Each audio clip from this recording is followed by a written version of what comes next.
It's 2005 and Revenge of the Sith, the final Star Wars movie, is about to release. Not like that one, like the last one for real this time, until 10 years later when it wasn't anymore. The point is, this was a pretty big deal. So what do I think of this movie? Having opinions on the internet about a Star Wars movie is never a good idea, but whatever, I'm no coward. I think Revenge of the Sith is...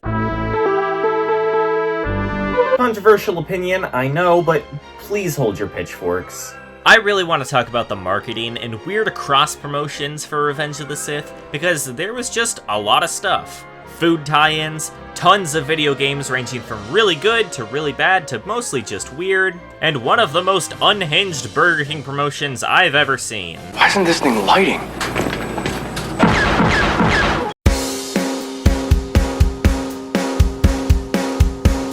Joking aside, I will talk about my actual thoughts on the movie towards the end of this. It's just that, right now, I would much rather talk about the Revenge of the Sith M&Ms that released that year instead.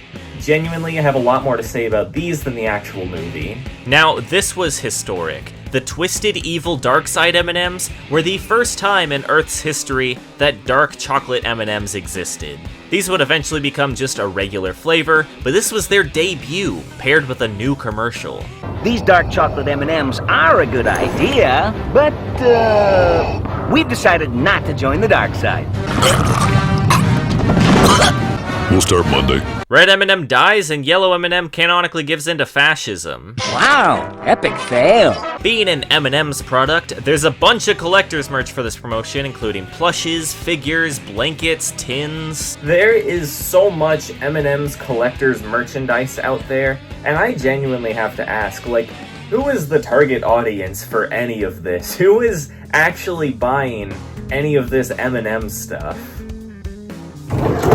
It's me, okay, are you happy? It's me, I'm the one buying all of it. I mean, they're okay figures for what they are. I don't really know who these were for. They're sorta funny, but also they smell very strongly of cigarette smoke for some reason. I'm concerned. Who's smoking with this guy? You know, sometimes you just look around at your environment and wonder, truly, where did it all go wrong?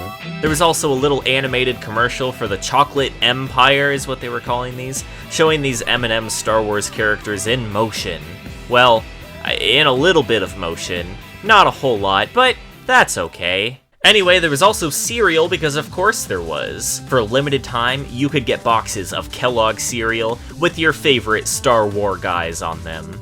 I legally can't make fun of this because I bought the Goku Reese's Puffs. But look, it's Piccolo! They would come with a little light-up saber spoon back when cereal boxes actually had fun prizes in them. I strongly remember having a green one as a kid. I really don't know what to say or think about Mace Windu Corn Pops. Meanwhile, Yoda's over here trying to be the Winamon. Kellogg's also did Revenge of the Sith Pop-Tarts with Darth Vader's Lava Berry Explosion limited flavor. That's just in poor taste, man. Come on. Listen for Vader music you could win. First of all, huh? Second of all, huh? Vader music? We got Death Star. We got Death Star. We got Death Star. We got Death Star. There were a bunch of other food tie-ins, but most are just, look guys, Yoda's on it. Oh boy. And that's as far as they go, so let's move on to the big one. I've talked about a couple Burger King promotions from the late 90s, early 2000s in the past, and that's because these were weirdly massive events. BK regularly went above and beyond. Some might say they even went a little too far with some of these. There's some fun commercials with Darth Vader harassing this poor janitor who probably makes minimum wage, which for 2005 was like $5. He also encounters the Burger King himself. But the big one for any 7-year-old Star Wars fan was the toys. Over 30 of them. Oops, I have all of them. I'm not proud. I have a problem. So these are marketed as Revenge of the Sith toys. They're released in May and had Revenge of the Sith all over the packaging, but since it was the final Star Wars movie, the last one they would ever make, they made toys from all 6 films to celebrate the conclusion to the entire saga. I didn't really realize that as a kid. I got Wicket from Return of the Jedi at Burger King, and I thought this meant he was gonna be in the movie. I was so excited and then so disappointed. It's outrageous. It's unfair. How can you be in the Burger King promotion and not be in the movie? Take a seat. I'm so sorry. You know, you're absolutely right. I overreacted. It's really not a big deal. I'm so sorry. Anyway, we got a bunch of really funny toys like Jar Jar Binks' water squirter, and even a little Watto that does a little steppy step here. All the little plushie guys are really cute. Big fan of these. Since we're talking about Revenge of the Sith, though, I want to focus on some of the more Revenge of the Sith-centric ones, like the plush of Obi-Wan Kenobi's giant lizard friend, my favorite character. Apparently this is a Viractile named Boga? Sure, George. Now, the big one of this collection is Darth Vader. Literally, it's bigger than all the other ones. It opens up into 2 pieces to reveal Anakin sitting inside the armor. Welcome back, Halloween Hamtaro 2003 Penelope. We've missed you. The Emperor is a water squirter. It's supposed to be his lightning, I suppose. One of the funniest in this set is Yoda. You can wind him up, and then he does this sweet backflip. So freaking cool, guys. Some of them, like Mace Windu, you can look inside their butt to see images from the movies. Maybe I could have worded that better. There's like a little hole on their bottom. And then there's General Grievous, who does this. Just so freaking epic, you guys. I think this set is kinda hit or miss. The plushes are adorable, some of the others are kinda funny, but a lot of them just make me uncomfortable. I wish you didn't look like this. They also did watches. These didn't come in the kids' meals, these could be bought separately. It was like the Simpsons ones from a couple years back. There's 6, one for each movie, and they all come in a really nice little tin. I have Anakin and Darth Vader from Revenge of the Sith, and these don't talk like the Simpsons ones, and, you know, that's probably for the best. I'm haunted by the kiss that you should never have given me. My heart is beating, hoping that that kiss will not become a scar. Now, this Burger King promotion actually sparked a bit of outrage. Not because the toys were kinda goofy looking, but because they were marketing a film where a man's flesh gets melted off of his body to children. I don't know anything about the Dove Foundation, so I'm just gonna read their Wikipedia page. The Dove Foundation is an American non-profit organization based in Portland, Oregon that issues film reviews, ratings, and endorsements of films that it considers suitable for family audiences, and that bases said reviews on Christian values. So anyway, these folks were mad that a PG-13 movie was being marketed at kids. Burger King kinda just said, well, the other 5 movies in this promotion are PG, so I don't know. But there would be far more violent and vulgar PG-13 movies to get Burger King promotions in the future. Star Wars was kinda just the beginning of this. I wanted to look at the Dove Foundation and see how they scored Revenge of the Sith. Is it safe to take my kids to this movie? 0 points in the faith category. Okay, buddy. Tell that to Jedi Church. It says an official religion on their website, so it's real. A couple points in violence. I'm honestly surprised this isn't higher. Children are chopped up off screen. A man is burned alive on screen. A few points in other for special powers. It has a point in nudity? Huh? Who's naked in this movie? R2-D2? Boga the Viractile? Darth Vader? Actually.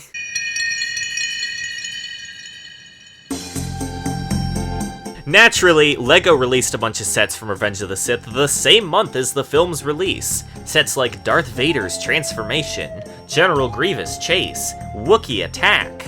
Imagine going into a store before you go to the theater and just like seeing the climax of the movie on the shelf.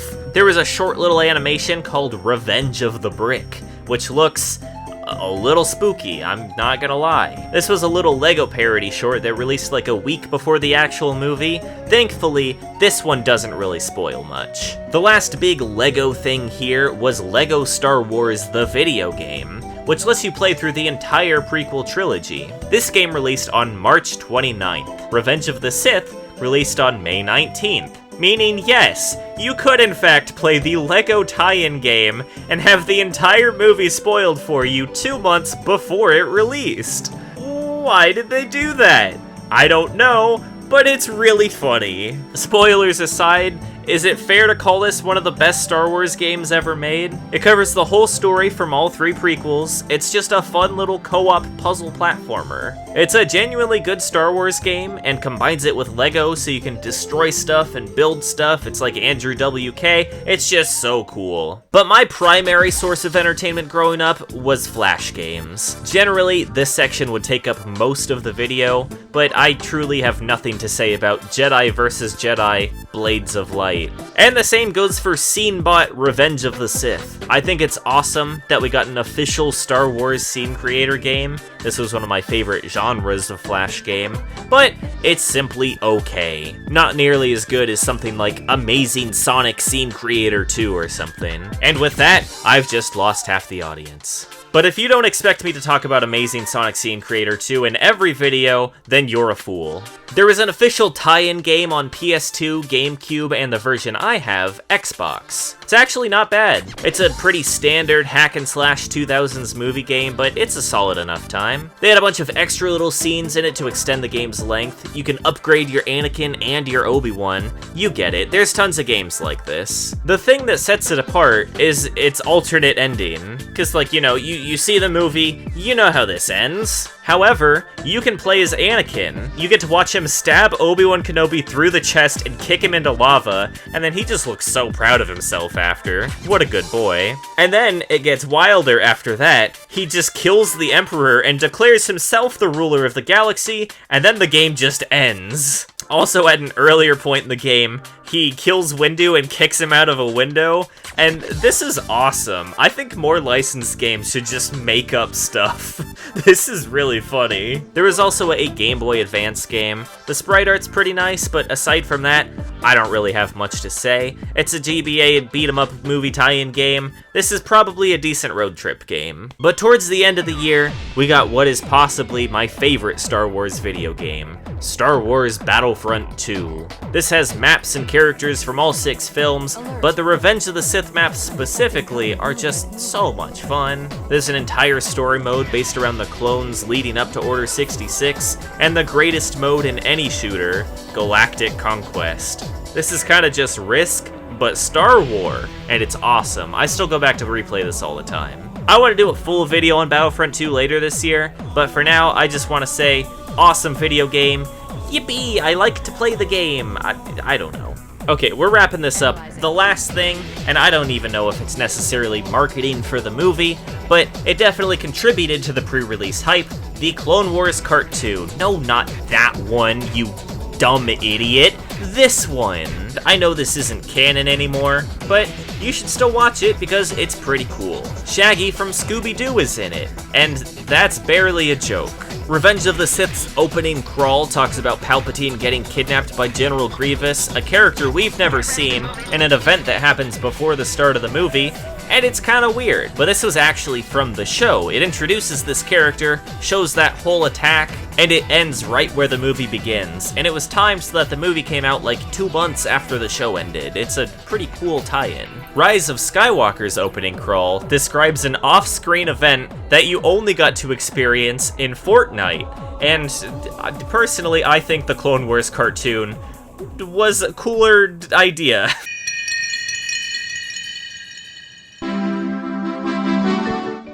I think they're gone. I think enough people probably got bored and stopped watching somewhere around the Burger King toy section. I think we're safe to finally talk about the movie now. This was the first time I was ever really hyped for a movie. Like, I was excited to go see Monsters, Inc. because it looked funny, but this was different. I was excited to find out what was going to happen next in the story, even though I think I could barely comprehend the story of the last 2 movies. My dad won free tickets from a radio contest, and there was a massive line just to get into the theater. I had never experienced anything like this before. And this was like my favorite Star Wars movie for a brief time as a kid. It was loud and dumb and exciting, and that was exactly what I wanted when I was 7. As I got older, I started to like it a little bit less. It didn't quite work for me the way it did when I was 7, but I still kinda liked it because I thought it was pretty funny. I mean, this fight doesn't have a whole lot of weight because these characters spend most of the trilogy apart and we don't really see their friendship. Anakin's turn to child murderer feels extremely sudden. Order 66 doesn't have as much emotional impact when we don't know any of these background characters, and we never really know much of anything about the clones. The Clone Wars series, no, not that one, you dumb idiot, this one actually fixes every single one of these problems though, and makes this movie a lot better. This entire series just gives us more context for this world, the characters, and the entire conflict. As its own thing, the movie's okay. It's kinda fun, it's definitely got its moments, and it's extremely funny that they made over 100 episodes of television just to retroactively make this movie good. As the finale to a 7-season show, it actually works really well. But truly, you don't need to watch this movie. You never needed to watch this movie. Because you could have just played the Lego game like 2 months early. I can't get over that.